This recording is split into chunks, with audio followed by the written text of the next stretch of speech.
The end is coming for an eternal love story. The epic conclusion is due this summer, and Book 5 is in stores now. Now's the time to catch up on The Immortals. Is this the final chance for a love that lasts forever? Night Star, out now. I'm going to read an excerpt from Ghost Hunter. It's the winter, and this is a section in the story when Torak and Ren are camped out in the mountains with the Swan clan. It's night time. They've just had night meal, and Ren's just gone off a little way from camp, as you do, to go to the loo, when suddenly she hears a distant, unearthly howl. What was that? Thought Ren. Not a wolf. Not even a wolf. A dog? No dog sounded like that. Thank the spirit it was so far off. Hurriedly she pulled up her leggings. It had been dusk when she'd left, but now she could hardly see the sides of the gully. Night comes fast in the blackthorn moon. She should have remembered that. With a flicker of irritation, she realised that she was going the wrong way. Those huge slabs of rock aslant each other. She hadn't seen them before. Scowling, she retraced her steps, stupid to have gone such a distance from camp. She'd only needed to get downstream and out of sight. The Swan clan had warned her to mark her trail if she went off on her own. Easy to get lost in the mountains, especially for a girl from the forest. She hadn't thought it necessary. Now it looked like she was going to prove them right. She wasn't frightened. It wasn't completely dark, and camp had to be close. It was just that Torak would tease her, and she'd rather not give him the chance. Hurrying out of the gully, she slipped on a patch of black ice and nearly fell. She decided to give him the chance. "Torak," she called. No reply. "Come on, Torak, this isn't funny. I need to know where you are." No answer. Only the stealthy hiss of wind, the brooding watchfulness of stones. Uneasily, Ren remembered that the Swan clan had pitched camp by the noisy river. Torak wouldn't be able to hear her. When you first wrote Wolf Brother, did you always know how the series was going to end? When I first started for chapter 1, I didn't. But by about chapter 6 of Wolf Brother, I thought, I'm having so much fun with this, I want it to go on. And I don't think I can tell Torak's story in one book. So then I sat down, and it took me about a week to plan, in broad outline, all 6 books. So yes, I did actually know what happens on the last page of Ghost Hunter. Wow. I always found Torak's world so realistic when I read your books. How much research did you do for the series? Right from the start, I wanted to make it real, and the reader should feel that they're really in the story. So I thought I'd better go to the forest, where, of course, the story takes place, to find out. And on that first trip, I rode 300 miles through the forest and ate all sorts of strange foods and things, and I thought, well, this is really making it real for me. And so after that, then every time Torak was going to do something new, like swimming with killer whales or kayaking or something, I felt I'd better go and do it, which is what I did. You've obviously travelled a lot, but if you could choose, where would your favourite place in the world be? Oh, I don't think I've got a favourite place, but the one that always makes me homesick, in a strange kind of way, although it's not my home, when I see it on television and things, is the Arctic, particularly with the ice and the icebergs in the winter and the huskies. I always wanted to go back. I loved it up there. And this is a question from Isabella, age 11. What advice would you give aspiring writers who hope to become published authors? That's a really difficult one, because writing is just something you learn as you go along. I think one thing is, don't be discouraged. If you read what you've written and you don't think it's very good, that's actually a good sign, because it means you're criticising your own work.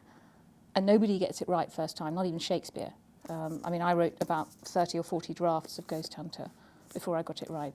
So that's the first thing, sort of rewrite, don't be discouraged. And then another thing is just a practical one, carry a notebook with you. And keep one by your bed, and one by the TV, one by the kettle, because you're going to have ideas, perhaps when you're walking to school or something. And if you don't write them down, you'll forget them. And what inspired you to write about life in ancient times? You know, how you get inspired is actually very difficult to know. You have to sort of look back. I mean, I didn't really ask myself that question when I wrote Wolf Brother. I just thought I wanted to write a very simple story about a boy, a wolf, a girl, a bear, and a forest. That was the idea. And I thought, well, I can't do it in the present because, you know, we've got cars and things. Maybe I'll set it in the distant past. But I didn't really realise that in fact, went back to when I was 10, because I'd actually loved the Stone Age when I was a kid, and I wanted to live in it, you know, and I tried, and I got rid of my bed and slept on the floor and all this kind of stuff. But I didn't realise that when I was writing Wolf Brother. It was only when somebody asked me in an interview afterwards. So sometimes inspiration is really mysterious. It just sort of wells up, and you only realise afterwards that it comes back to, you know, when you were a child or something. Which of the books you've written is your favourite and why? That's a bit like asking a very fond mother who is her favourite child. You know, it's really difficult. Usually my favourite is the one I've just written, because writing is a very messy and difficult process. And when you're in the middle of a book, I often feel that this is going to be the one that I can't finish. But when I've finished it, I've sorted out all the problems. I'm really proud of it. So usually if you'd asked me just after I'd finished Wolf Brother, I'd have said, well, Wolf Brother. If you'd asked me after Outcast, book 4, I'd have said Outcast. So it's always the one I've just finished, because, you know, I'm relieved that I've actually got there and finished it.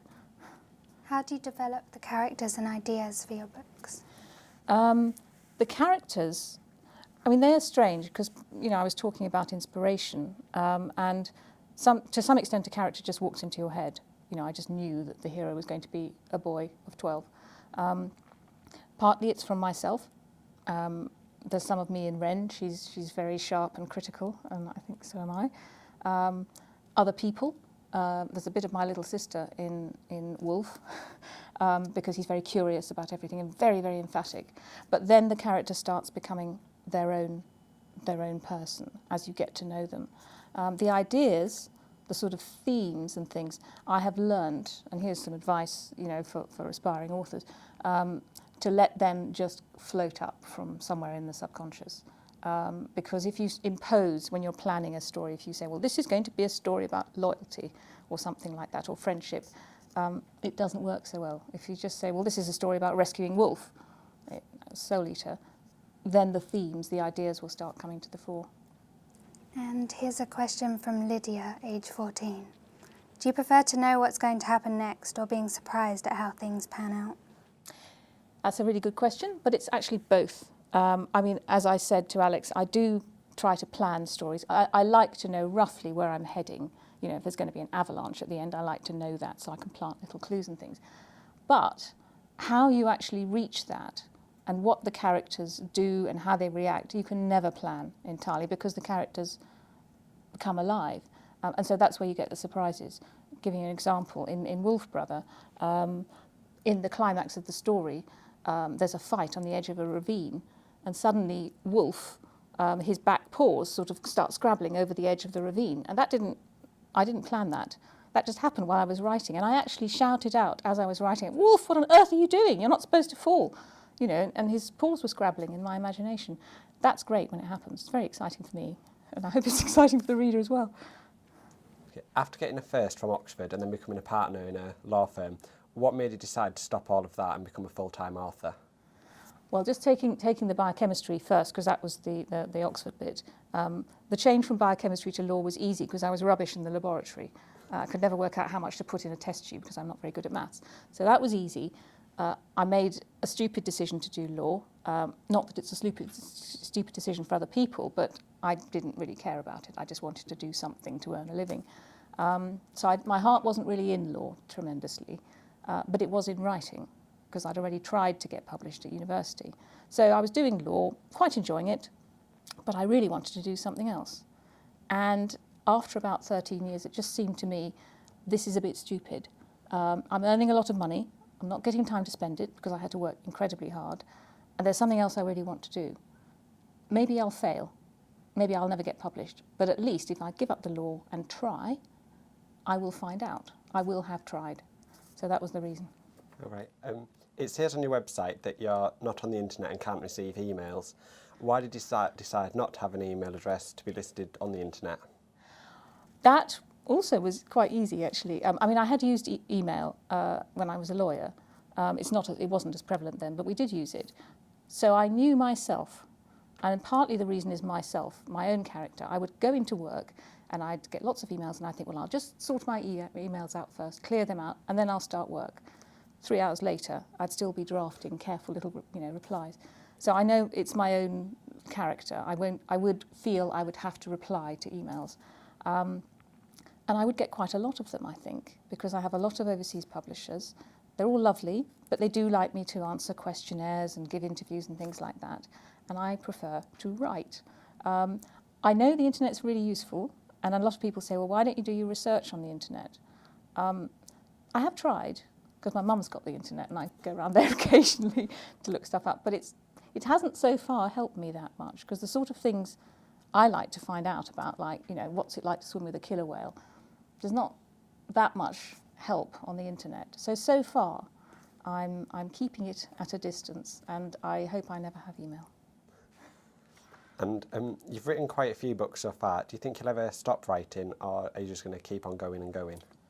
It's really difficult to say. I hope I never stop writing, because I can't imagine anything else that I would like more.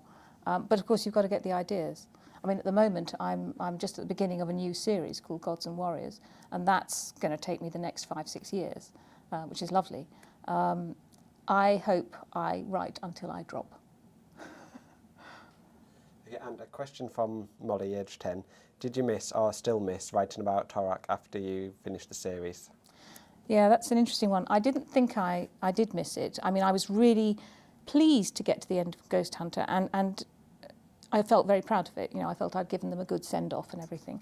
And then I went into writing a ghost story, which was completely different, set in the Arctic, but in the in the 1930s and things. And I thought, fine, I got rid of Torak and Wolf. I don't miss them. But about a year later, when I'd finished the ghost story, then I started getting a bit tearful. And it's no coincidence that there's a large husky dog in the ghost story. So I don't think I could quite tear myself away from Wolf and that world. And in fact, Gods and Warriors, the new series, is not set in the Stone Age, but it's still set in prehistory, just a little bit later. So I haven't really left it completely.